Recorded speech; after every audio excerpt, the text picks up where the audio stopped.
So we are on problems 16, 17, 18, and 19. So we'll start with problem 16. What is the expected portfolio invested 40% in stock A and 60 in stock B? So we'll go to the left. Oh, sorry, I forgot to read the first sentence of the problem. There's some information here. Stock A has an expected return of 10%, and stock B has an expected return of 15%. The beta of stock A is 1.2. So we go over to security A. Our weight is 0.4. Our return is 10%. So weighted returns, we multiply it together. 10% of 0.4 is 4.0%. Stock B, we have a weight of 0.6. Our return is a little bit bigger, 15%. And our weighted returns, if we multiply them together, 0.6 times 15%, we get 9%. I'm doing this because earlier the Excel will not calculate percents well for me when I multiply. So what we do is we add these two together. I don't think we really need a formula for this. It's just 4% plus 9% gives us 13%. So problem 17, same thing. We have our two securities, so stock A and stock B, okay. The weight is still the same from the previous problem, 0.4, 4 and 0.6.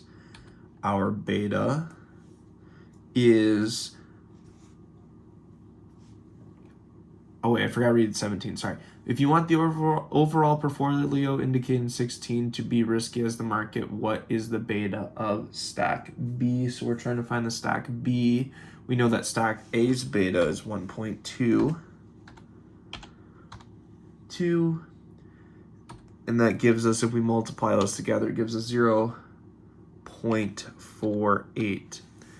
Now, we don't know the weighted beta, of course, for stock B. We know its weight. We don't know its beta, but if we multiply weight and beta to get weighted beta, we would get an answer of 0.6x. X, we don't know what beta is. Beta equals x, we don't know. So what we do know is how to solve for x. We know that weighted beta has to equal 1. So we take 0.48 plus this 0.6x. If you solve for x, you get x equal to 0.867, which is the answer for our beta right here. Problem E, or problem, sorry, I was looking at the trademark. That's so bizarre that did that, whatever. So problem 18, you are presented with 4 project options. For each project, your marketing department has estimated the expected return listed in each choice below.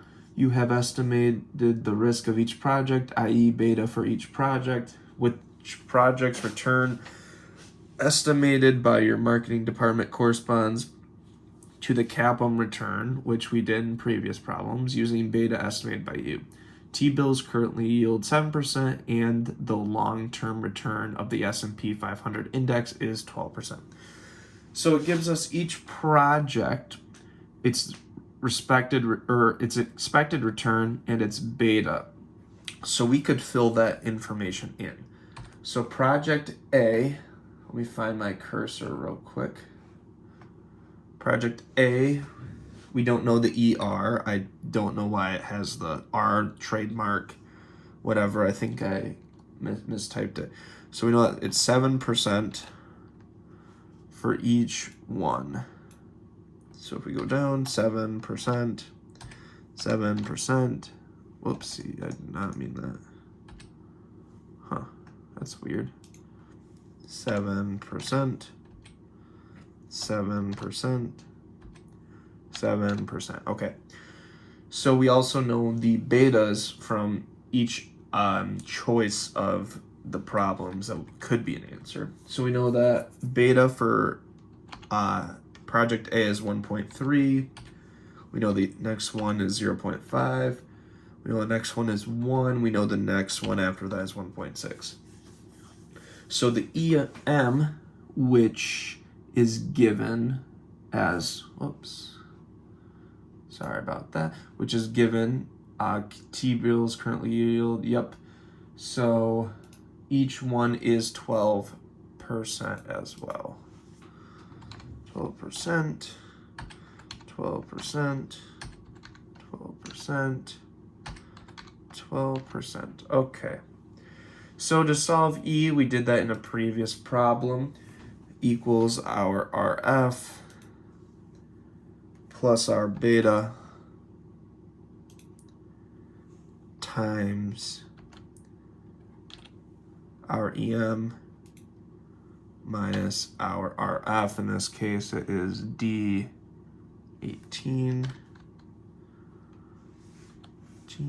Close the parenthesis, enter. We get 13.5%. We do that again. We'll just walk through it each time. Equals our RF plus our beta times, open parenthesis, our EM minus our RF again, D19, get 9.5%. C, we get our RF plus the beta times EM minus our RF again. We do that one more time, equals our RF plus beta times our EM minus our RF again. Okay, so all these percentages are correct. What's asking is which project's expected return estimated by your marketing department corresponds with this.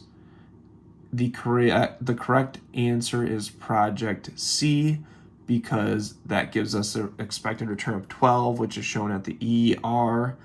Project A doesn't show 15%. Project B doesn't show 8%. Project C does show 12%. That's why Project C is correct. And Project D does not show an expected return of 14%. So we go down to problem 19. Your portfolio has invested 25% into Biodynamics Incorporated, which has a beta coefficient of 1.2 and an expected return of 18%. The remainder of the portfolio is in treasury bills that return 7%. What is the beta coefficient of your portfolio? So we know the weight.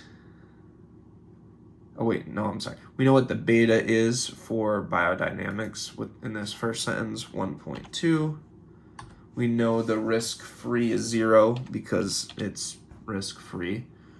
We know the weight. So this is 0.25%,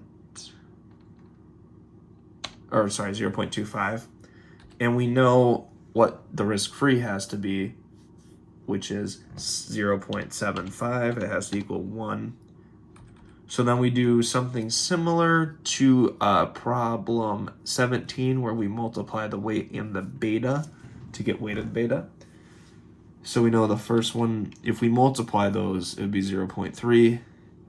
The second one, we know anything times 0 is 0. So weighted beta is 0. Then if we add them together, we get 0.3 plus 0, which is a 0.3.